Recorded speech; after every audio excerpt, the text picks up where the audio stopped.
Abu Dhabi, the Middle East's new hotspot. Skylines of fresh skyscrapers, luxury hotels, temps in the high 40s. It's the capital of the United Arab Emirates, and it's less than 2 hours by road from its showy big sister, Dubai.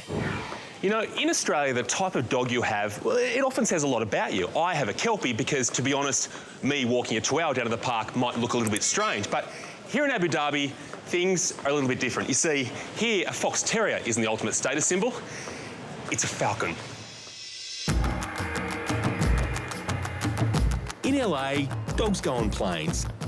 Here in Abu Dhabi, it's falcons. Yes, please. That doesn't make the scene in front of me look any less strange, though. Excuse me. Hello. Yes. How you going?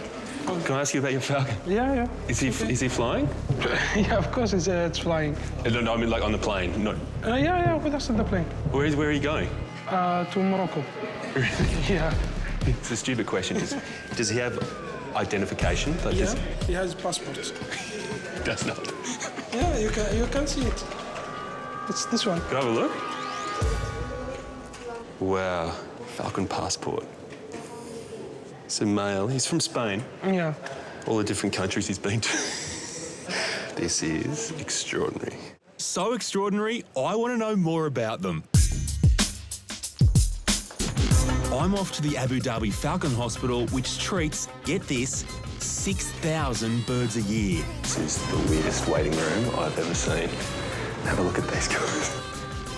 Hello. Hi. How are you? Nice to meet you. Lovely to meet you. How are you doing? A couple of your patients waiting here? Oh, definitely, yes. They're just waiting for the checkup now. I'm not jumping the queue, am I? No, you're always welcome to jump the queue, of course.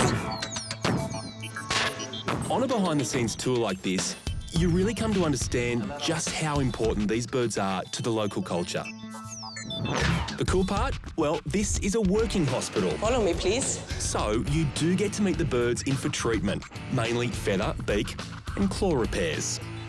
So what is it with the fancy headgear? Well, these are birds of prey, so the hoods are there to protect them from each other. I would treat one falcon a year, I reckon. But I come in here and it is like you are the teacher in front of a class of falcons. There'd be, what, 20 here? Yes, around 20. Can I ask you? Yes. You know, every class has the troublesome student. Can I make a guess as to who it is? Okay. This one here. Yes, she's our naughty lady. She's a fully trained hunting falcon, so she's just always on the go. You see that one? It is the falcon that can even hunt and kill a gazelle. So she can take down a gazelle, which would be this big off the ground. It would weigh, what, 30, 40 times what she does? Exactly. Getting up close and personal with one of these guys is just unforgettable. That incredible mobility in the neck. See, she can turn it 180 degrees. Yeah. Would you like to give her something to eat? Because she's a little bit hungry. I'd love to, yeah. Shall we eat? Food. Lunch for two? Actually, I might skip it. It's all yours. Yeah? Everyone's got an opinion on hospital food. Here, they like it raw and whole. Now you can hear how she will be cracking the bones. It's quail's bones. See? You know, I'm sure you're thinking, why not ditch the glove altogether? Well, this is why you have the glove, because really the difference between my hand and that quail probably isn't too much. That was a good bit. So it turns out there's a feather repair scheduled for this afternoon.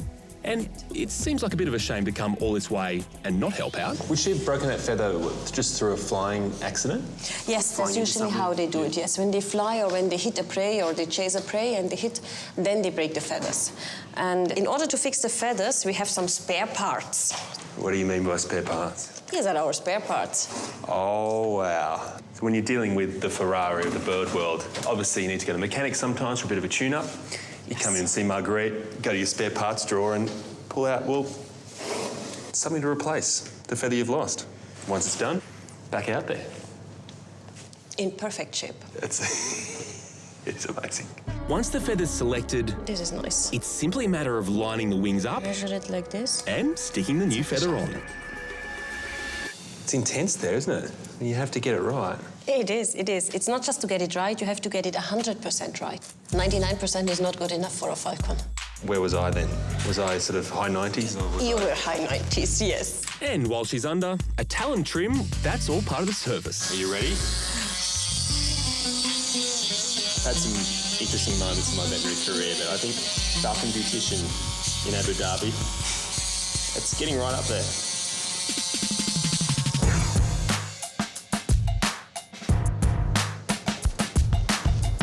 It's amazing how quickly she wakes up. Yeah. Falcons wake up much faster than, for example, dogs or cats. And once they wake up, they're fully clear. They are not dizzy.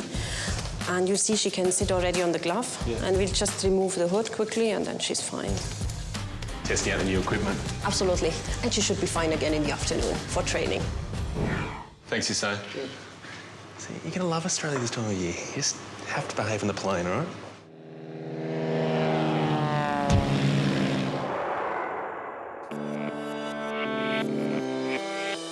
When it comes time for a holiday, most of us head to the city for the arts, the culture, the five-star hotels.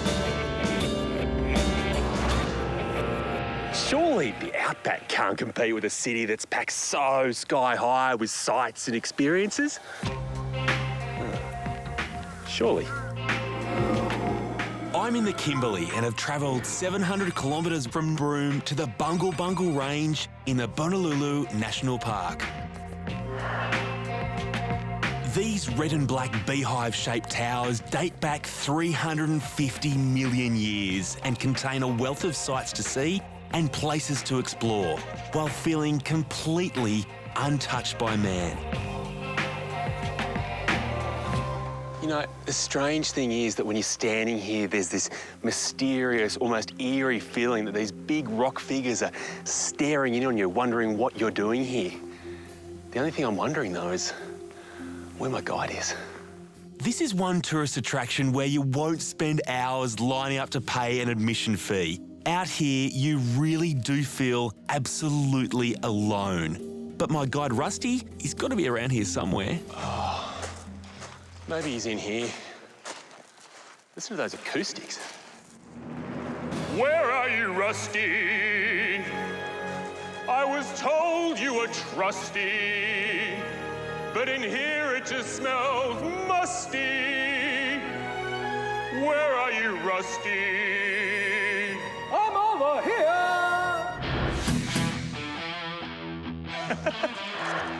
I'll come over. How are you, mate? Hey, mate, how Where are have you? you been, huh? Mate, I've been here. This is my favourite spot. So what is this area? It's got amazing atmosphere and acoustics. Well, as you can see, Pavarotti, the acoustics are sensational. We're here at Cathedral Gorge. So this is almost like the Outback's answer to the Opera House. Mate, this is nature's cathedral. It's as good as it gets. Only here they let anyone sing. Yeah, even you. Check out a bit of other stuff. I reckon. These natural skyscrapers were originally one big block of sandstone, but millions of years of uplift and erosion have caused them to separate into these domes. It's like walking into an abandoned city, and the best way to explore is to look into the back streets and alleyways, like a kid in a chasm. Rusty, for a place that has so much space, everything feels very narrow now. Yep, right in the middle of the chasm here. This is probably the best part. How high is this? We're probably, the walls around us here, probably good 150 metres above. But the best thing about it is getting here in the middle of the day, because look at that fantastic light just filtering through the chasm. Wow. It's unreal, isn't it? Can I walk towards the light? Mate, be my guest. Oh, wow. It's almost like a religious experience. You stand here and you realise you're in the middle of probably the world's biggest sundial. You know, if every city has a clock, then the Bungles has this. The sun only touches the ground here once a day. Midday. The Bungle is 450 square kilometres, so you could spend days wandering through the domes. Fortunately, there's an easier way to take it all in. Up until 1983, this entire area was unknown to anyone but the local Aboriginal people. It was a television crew, much like us, that discovered it, and since then, it's become known as one of the world's most spectacular sites. Looking down on these natural sculptures is amazing, and from the air, you really get a sense of how remote this World Heritage Site is. So you've heard of Niagara Falls, Victoria Falls, and maybe even Iguazu Falls. But right now, I'm heading towards Australia's answer to all of those. To get there, my trusty Rusty is taking me on a 3.5 kilometre walk, which will take us past 2 other impressive falls along the way, starting with Little Mertens. So this is the most modest of the big 3 falls, is it? Happy to call itself little? Yeah, mate, this is the smallest one. Mate, these aren't even falls, these are rapids. Hang on, mate, we haven't got to the good bit yet. All right, so they're falls. They are. That is a fall. That's the first of the 3 big ones up here. Mate, we're coming to big waterfall number 2. This is Big Mertens, and we're about to see one of the biggest drop-offs you can imagine. With a drop of about 100 metres, it's time to get horizontal. Incredible. Isn't that awesome? Wow. There's experiencing the outback, and there's really getting in touch with the outback, like this guy. Talking about gorges, and that's not the one I was wanting to show you. There's a great dividing range there that I can see. Big Merton Falls is impressive, but I'm keen to get to the main attraction. Here it is, Chris, my secret veranda. Best spot to view the falls. It's just cascading down so many levels, isn't it? 4 stages, all the way down, about 80 metres. Can I jump in there anyway? Not here. We'll go back over that way and find you a nice, secluded waterhole. I'm not nuding up, if that's what you're wondering.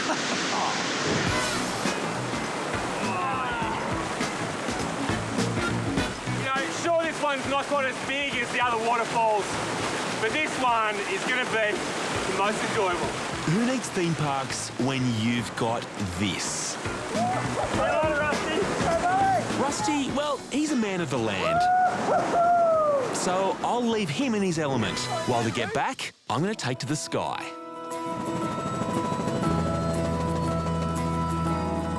You know, from up here, you can really appreciate the Aboriginal dreaming story that says a serpent created this entire area because it looks like one very big, one very wet snake track carving across the landscape.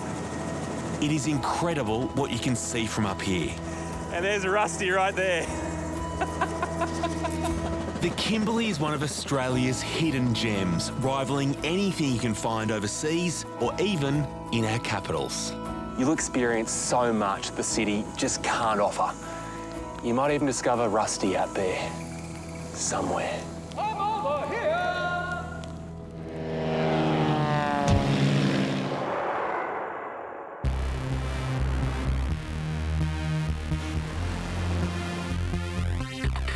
The city that never sleeps, a bustling, throbbing metropolis.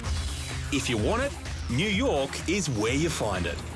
So I'm just going to go down here, make a left and a left, and I'm going to get on Hunter. Jim, what do you reckon makes New York such a special city? You can do anything you want in New York at any time. You want to see a show, you can see a show. And the food, forget about it. You know, you got the best pizza in the world. The hot dogs, I like to call them the dirty water dogs because they're better if they sit in that stand for 2 days. Get a good crunch. Jim Capone is New York born and bred. Jim, you know what worries me the most about you as a New York cabbie? What's that? Been driving on the wrong side of the road the entire time. The Big Apple isn't where I met him. Jim now lives in Newcastle, New South Wales. That's right, Newcastle.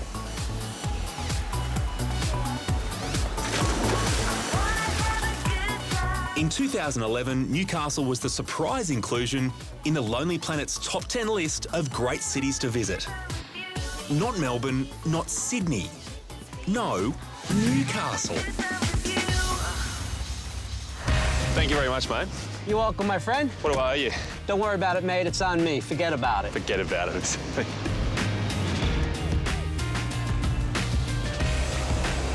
Yeah, okay, I know what you're thinking. You're wondering, what is little old Newcastle doing in a Lonely Planet top 10 list, mixing up with arguably the world's greatest metropolis, New York? Well, here's the thing. I'm actually from Newcastle. I'm a proud Novocastrian, so nothing would give me more pleasure than to show you why this place is one of the best places in the world to visit.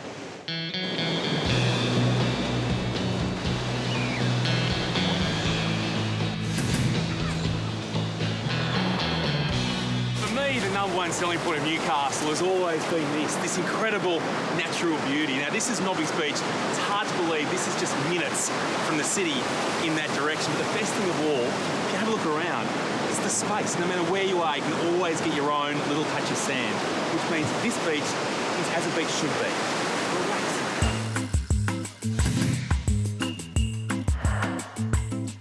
And here's the second big plus to my town, the food.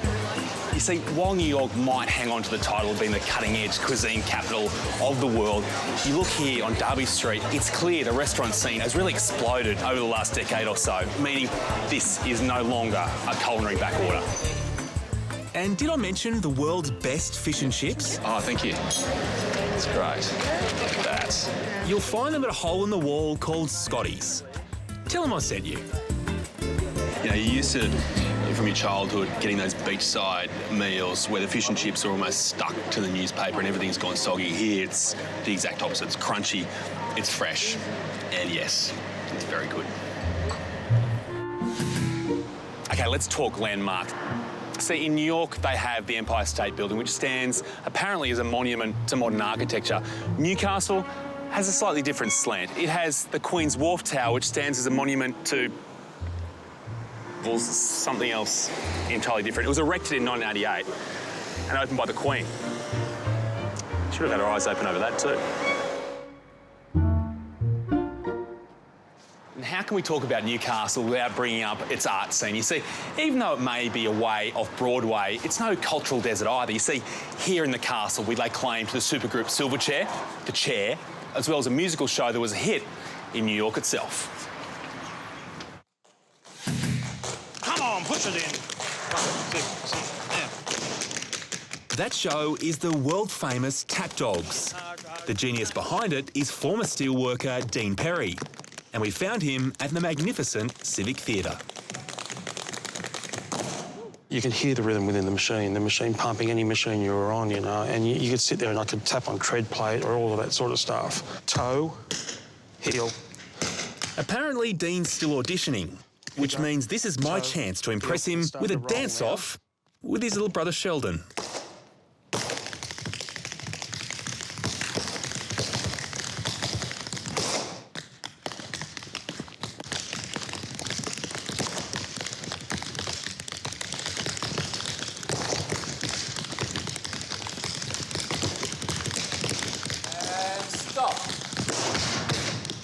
Would you say being 6'5" and having size 15 shoes, is that in some ways a hindrance to good tap dancing? No, I wouldn't say that because I've got boys in the show that are that size. Damn it. Can we cut earlier than that? Just before he says that bit, if we can cut there, that'd be great.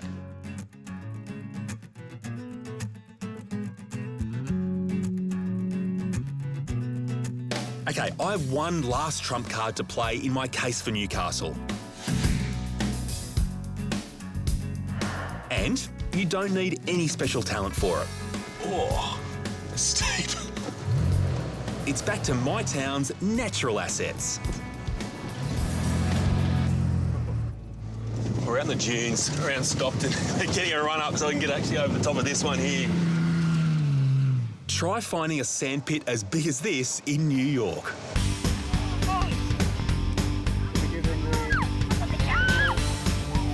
Do you want to push? Yeah? Good. Did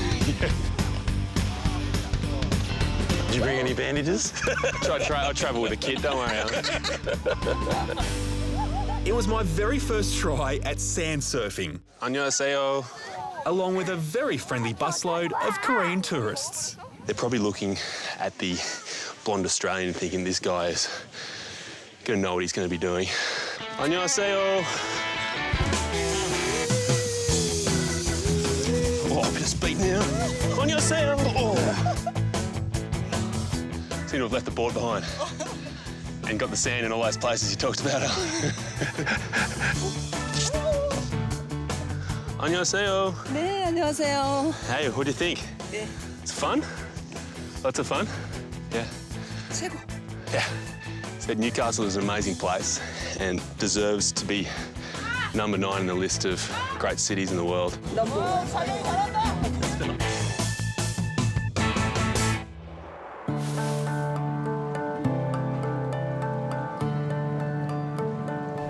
ocean animal that I reckon trumps all others when it comes to mystery and also magnificence. And a part of that mystery comes from the fact they are incredibly hard to find. Well, today, I'm hoping to change all of that.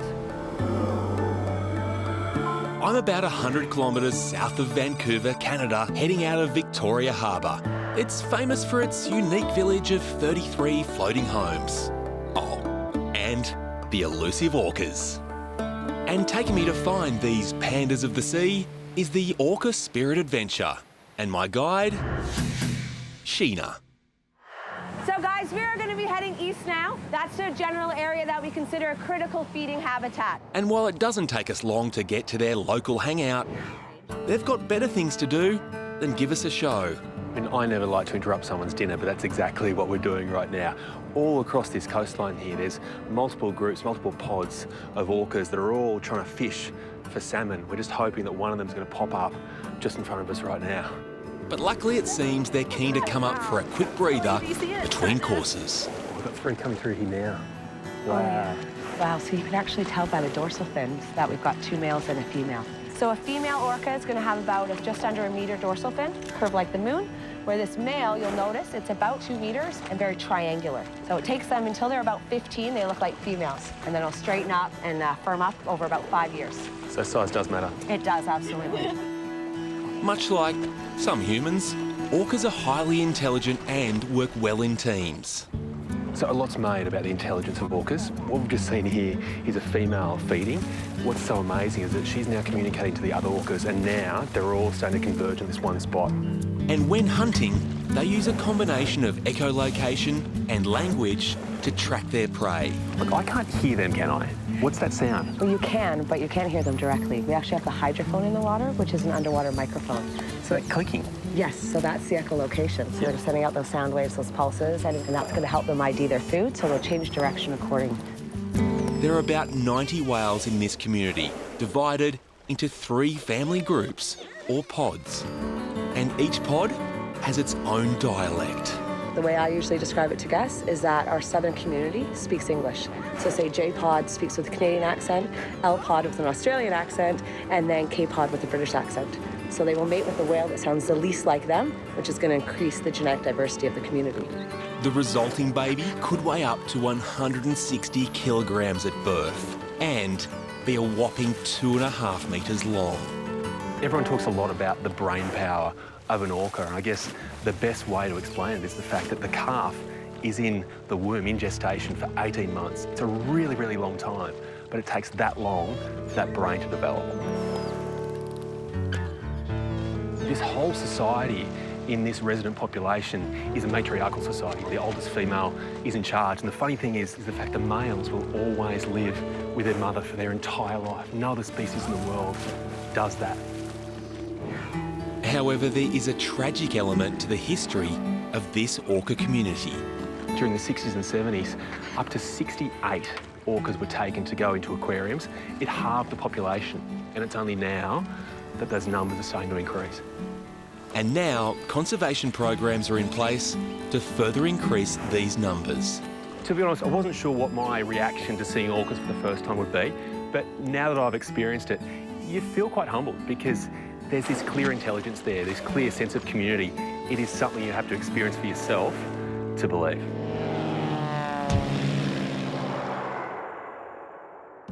If you want to see everything the rock has to offer in a day, you're going to have to start pretty early, even before you can see the rock.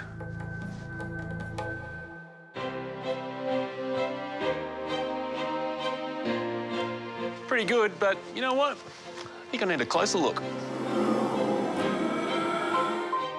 I've flown from Sydney to Uluru in 3 hours. Flights from other capital cities take around the same time.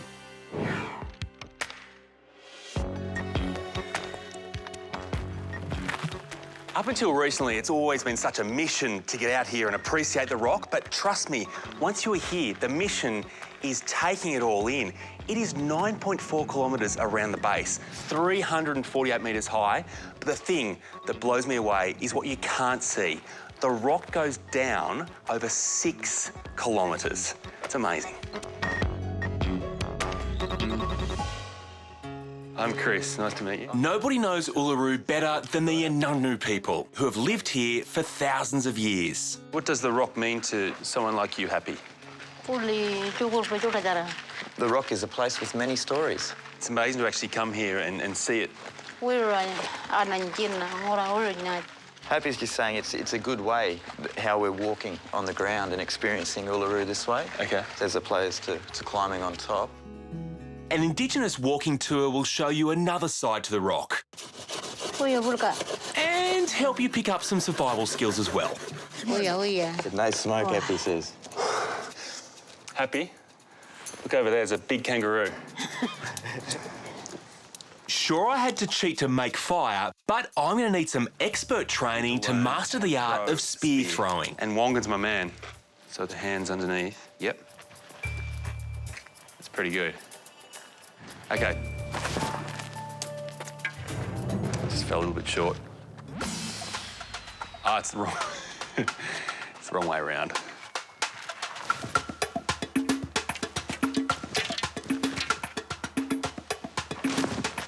Ah. Yes.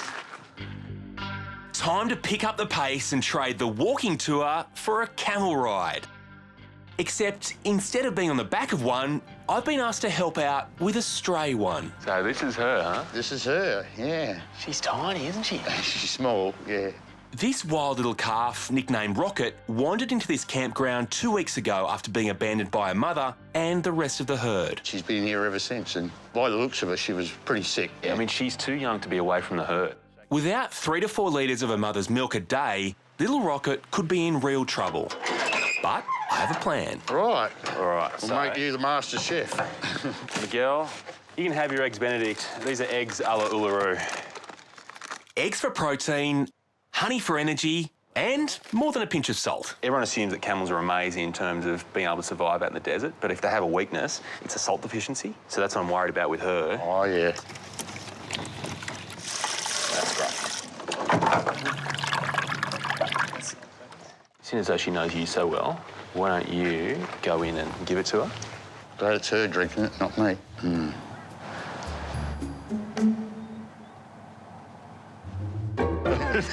It's obviously going to take some getting used to. A little too much salt. Rocket will come around to my mix. But now it's time for me to conquer a different beast, the hog.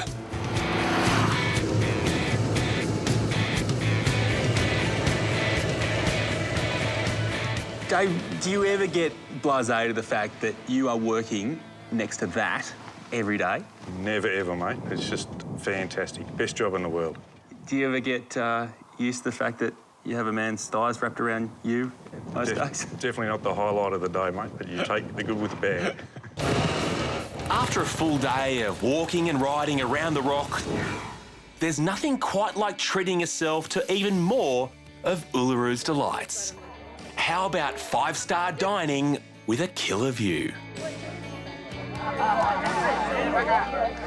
While the thumping Harley is a little bit of a contrast to the sounds of silence dinner, it is nice to sit here, rehydrate and reflect on the fact it's possible to not just experience the rock in a day, you can rock it. And since Uluru's done its bit, it's time for another natural wonder to truly steal the show.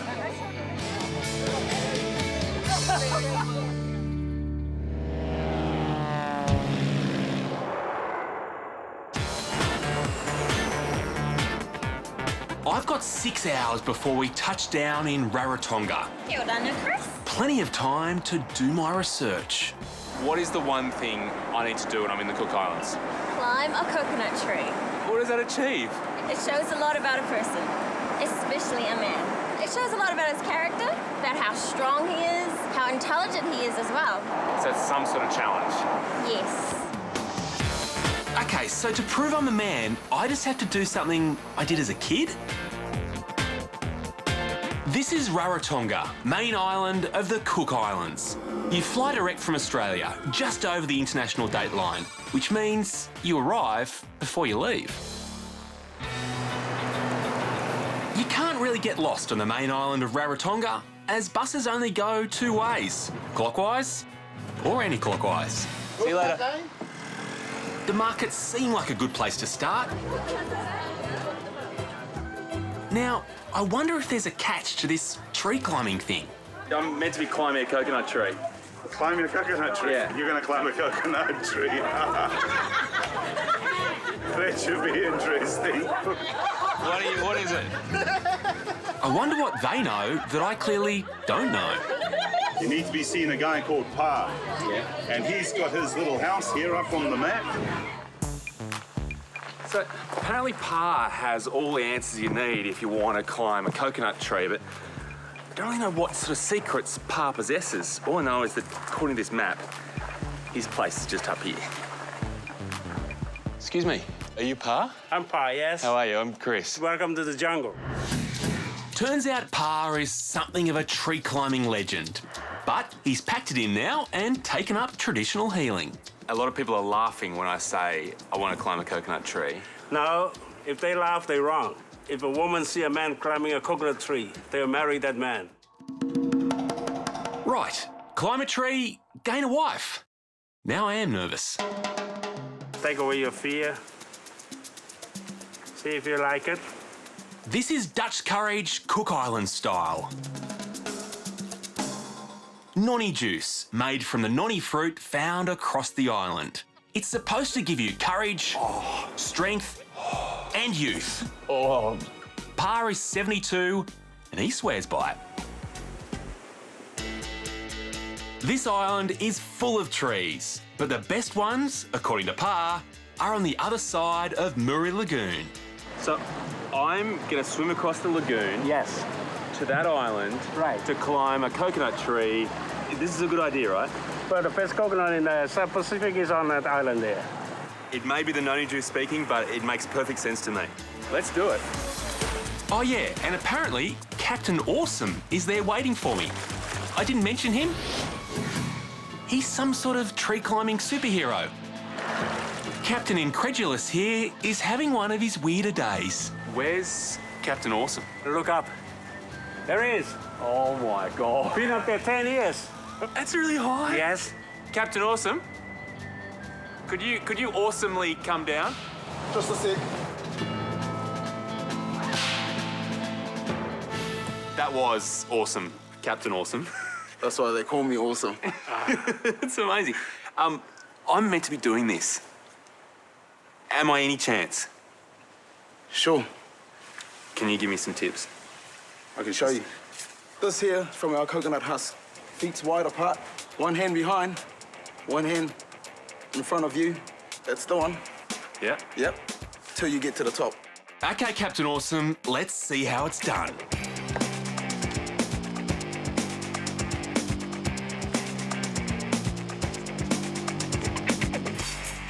Now, I did do my research on the plane, but there's one detail I may have overlooked.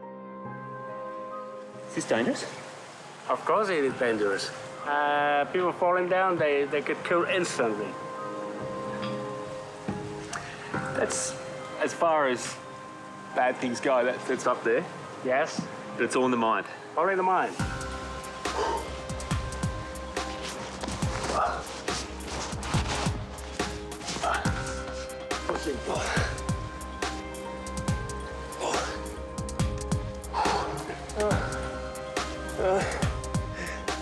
Just need a rest. I'm done.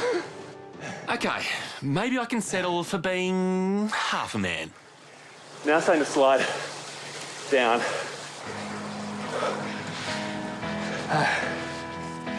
Captain, fantastic. Oh, look at this. Well, you did really well. Not many people I bring here to climb this coconut tree get as high as you went. Really? I'm telling you the truth. You just saying that? I'm telling you the truth. I'm being straight up. Amazing.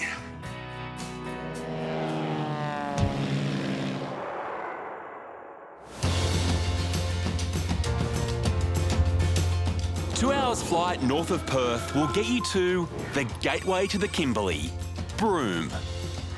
A town that appears to be on permanent holidays. But the most stunning natural feature around here, well, it has a way of creeping up on you. These are some of the biggest tides anywhere in the world, and when they turn on one of the most unique experiences you're ever going to see. To do this, we're flying via seaplane 300 kilometres north over the beautiful Buccaneer Archipelago to a spot called Talbot's Bay, where the megatides and sheer landscapes create a unique phenomenon, the horizontal falls. Now, at the moment, it looks very calm and very flat down there, but I'm told that's about to change. We've landed in Dambin-Mangari, traditional land and sea country, and we're about to get a first-hand experience of one of nature's wildest water parks. Brothers Troy and Adrian will be our guides. All right, it's time for the real deal. Time to board Jetstream, the fastest boat in the Kimberley. Okay, crew, mind your hats, sunnies and anything else that could blow away. It's going to get a little windy now, all right?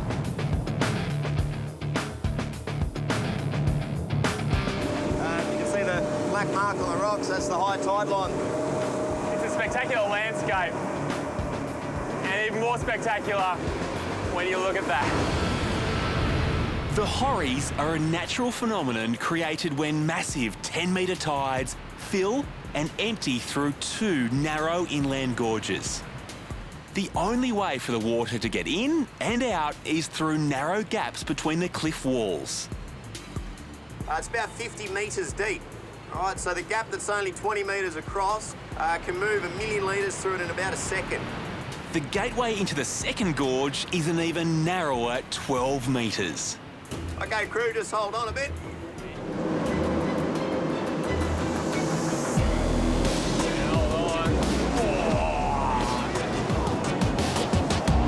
Pretty cool, eh? It's good. Amazing that amount of water trying to squeeze through that really narrow gap. It's somewhere in the middle. That's where we are. And because this is an inland gorge, the only way out is the way we came in. Here we go. Here comes the tricky bit. And up we go. We've slowed down mid-ride to get a sense of just how fast the water is moving. So we're doing a speed here, guys, of about 30 kilometres per hour. Sitting here holding the boat still.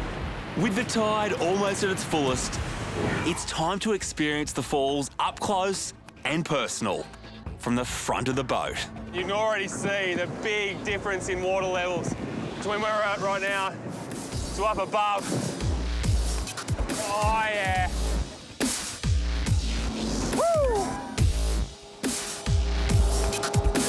You are literally stuck in some sort of massive washing machine. Sure, it's not easy to get here, but the beauty and majesty of the surroundings, Here we go. combined with this amazing natural phenomenon, Oh, yeah. makes this a once-in-a-lifetime experience. That is something.